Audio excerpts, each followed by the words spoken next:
ঝাল প্রেমীদের জন্য নিয়ে আসলাম একটা দুর্দান্ত রেসিপি, আর সেটি হচ্ছে বোম্বাই মরিচের আচার।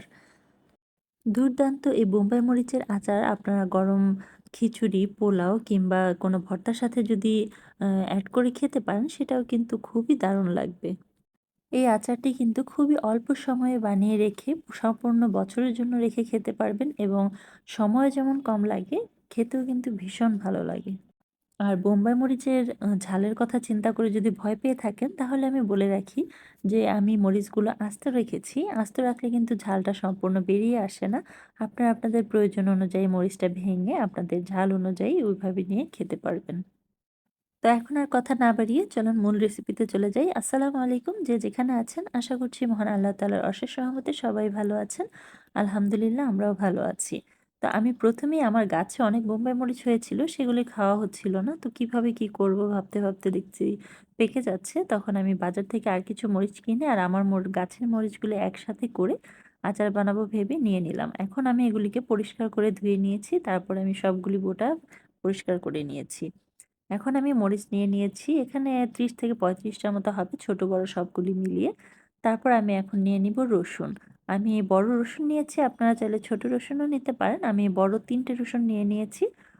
এটা আপনাদের পরিমাণের উপর যে যেমন পারেন ওরকমভাবে দিয়ে নিবেন। ছোট বড় যেকোনো রসুন হলেই চলবে। আর সাথে নিয়ে নিয়েছি তেঁতুল। আমি এই তেঁতুলটাকে অল্প পানিতে বেশ কিছুক্ষণ ভিজিয়ে রাখবো যেন এটা একদমই নরম হয়ে যায়। তারপর আমি এটা থেকে তেঁতুলের বিচি আর খোসাগুলি সরিয়ে এটার কাঠটা নিয়ে নিব। তো এটাকে আমি বেশ কিছুক্ষণ ভিজিয়ে রাখার পর আস্তে, আস্তে এটা একদম নরম হয়ে গিয়েছে। যেহেতু পাকা তেঁতুল, খুব সুন্দর করে ইজিলি এটা আমি বিচি থেকে আঁশগুলি ছাড়িয়ে নিয়েছি। দেখেন দেখতে ঠিক এরকম হয়েছে। এখন এটাকে আমি সবকিছু প্রসেসিং করে নিয়েছি। এখন আমি চুলাতে একটা প্যান বসিয়ে দিচ্ছি, এবং এটা গরম হওয়ার পর আমি এতে সরিষার তেল দিয়ে দিচ্ছি ১ কাপ পরিমাণ। আর আচারে একটু তেলটা বেশি হলে ভালো লাগে। তেলে ডুবো, ডুবো থাকলে আচারটা অনেকদিন ভালো থাকে। তো তেলটা যখন গরম হয়ে এসেছে, এতে আমি দিয়ে দিচ্ছি পাঁচফোড়ন। আর পাঁচফোড়নের পর দিয়ে দিচ্ছি সরিষা বাটা। আমি সাদা সরিষা নিয়ে নিয়েছি। এখানে ১ টেবিল চামচের পরিমাণ মতো নিয়ে নিলাম। তারপর এটাকে আমি বেশ খানিকটা ২ মিনিটের মতো নাড়াচাড়া করে নিচ্ছি। যখন ২ মিনিটের মতো হয়ে যাবে, তখন এতে আমি খোসা ছাড়ানো পরিষ্কার করে রাখা রসুনগুলো এড করে দিচ্ছি। তো এই রসুনটাকে আমি মিনিমাম ২ থেকে ৩ মিনিট খুব সুন্দর করে মিডিয়াম আঁচে ভেজে নিচ্ছি। মানে এটা যখন হালকা একটু সিদ্ধ হয়ে আসবে, তখন আমি এতে তেঁতুলের যে টকটা করে রেখেছিলাম সেটা দিয়ে দিচ্ছি। তো এটা দেওয়ার পরও আমি বেশ কিছুক্ষণ নাড়াচাড়া করব। আমি আসলে এখানে রসুনটাকে মিনিমাম 80% এর মতো সিদ্ধ করে নিব। এখন আমি দিয়ে দিলাম একটু হলুদের গুঁড়া আর একটু দিয়ে দিলাম লবণ। আর আমি ২ টা বোম্বাই মরিচ কেটে কুচি করে রেখেছিলাম। কারণ এতে যদি সম্পূর্ণ ঝালটা না বের হয়, যেহেতু আস্ত রাখবো, তাই ২ টা কেটে দিলাম যেন হালকা ঝাল থাকে। সাথে দিয়ে দিলাম একটু চিনি। আপনারা আপনাদের টেস্ট অনুযায়ী যদি ঝাল পছন্দ করেন, মিষ্টি না খেতে চান, তাহলে চিনি এড না করলেও চলবে। আর তারপর দিয়ে দিলাম আদা রসুনের পেস্ট।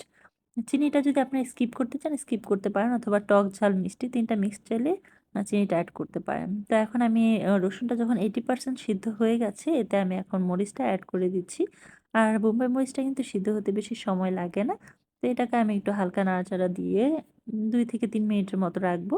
ততক্ষণে দেখবেন যে মরিচটাও সিদ্ধ হয়ে গেছে। আর রসুনটাও একদম পুরোপুরি সিদ্ধ হয়ে যাবে। তো এখন আমি এতে এড করে দিচ্ছি পাঁচফোড়ন। পাঁচফোড়নটা আমি আ হালকা টেলে তারপর এটাকে আমি আধা ভাঙা করে নিয়েছি। এই পাঁচফোড়নটা কিন্তু অবশ্যই এড করবেন। কারণ পাঁচফোড়নটাতে এত সুন্দর একটা স্মেল আসে যে আচারের টেস্টের যেই একটা ভালো লাগার মতো স্বাদ, সেটা কিন্তু এই পাঁচফোড়ন থেকেই আসে। আর তারপর আমি দিয়ে দিচ্ছি ভিনেগার। এই ভিনেগারটা দিলে আপনার আচারটা প্রায় ১ বছরের মতো ভালো থাকবে। আর আচারটা যদি ভালো রাখতে চান, তাহলে আমি ২ টা টিপস শিখিয়ে দিচ্ছি।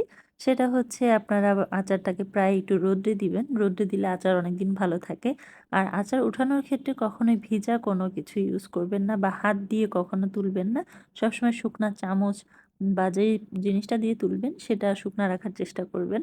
তো এই তো আমার দেখেন রসুনটা কিন্তু সম্পূর্ণই একদম সফট হয়ে গেছে।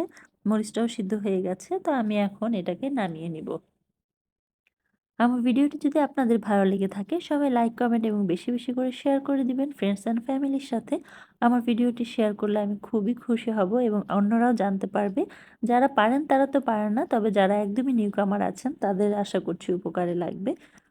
তো সবাই আমার পেজটাতে একটা ফলো দিয়ে রাখবেন, রেশমা জাহান ব্লগস এই পেজটাতে। তো দেখতে কেমন হয়েছে অবশ্যই জানাবেন। আর আমার কাছে কিন্তু ভীষণ ভালো লেগেছে। খুবই মজা হয়েছিল। আমি আলু ভর্তার সাথে খেয়েছিলাম। তো আপনারা এগুলি খিচুড়ি বা গরম যেই খাবারগুলি আছে যেগুলির সাথে একটু টক, মিষ্টি, ঝাল, ঝাল হলে ভাল লাগে সেগুলির সাথে এড করে খেতে পারেন। তো সবাই ভালো থাকবেন, সুস্থ থাকবেন এবং আমার আচার বানানোটা কেমন হয়েছে অবশ্যই সবাই জানাবেন। আজকে এ পর্যন্তই। সবাইকে আল্লাহ হাফেজ। Tata, bye, by.